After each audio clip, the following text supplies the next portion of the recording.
Bea Alonzo at Dominic Roque, bakit hindi matutuloy ang dream wedding? Kinumpirma ng kapuso actress na si Bea Alonzo na next year na magaganap ang wedding nila ng kanyang fiancé na si Dominic Roque pero wala pa kung anong petsa at saang lugar. Ayon kay Bea Alonzo, wala pa kaming date.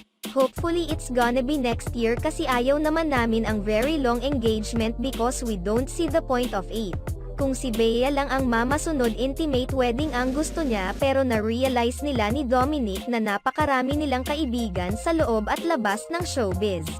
We are already sure about each other and syempre hindi na kami mga bata gusto na namin mag-start pamilya namin. Plano nilang imbitahin ang lahat kaya malabo matupad ang dream wedding nila na intimate wedding. Gusto ko talaga intimate wedding ever since I was a little girl. Kapag nag-iisip kami ni Dom ng guest list parang ang dami pala naming friends. Kasi si Dom extrovert siya ang dami niyang mga friends. Ang dami niyang group of friends.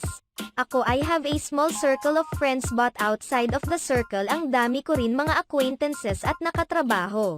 I've been into this industry for about 22 years. Ang hirap niyang i-deal ito very small numbers.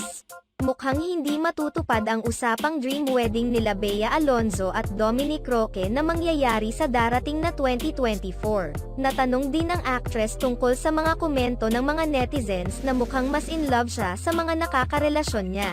Sagot ni Bea Alonzo na give and give more talaga siya pag nagmahal. Last July 18, 2023 nag-propose si Dominic kay Bea habang nasa pictorial ang actress parehong naiyak ang celebrity couple sa kanilang engagement.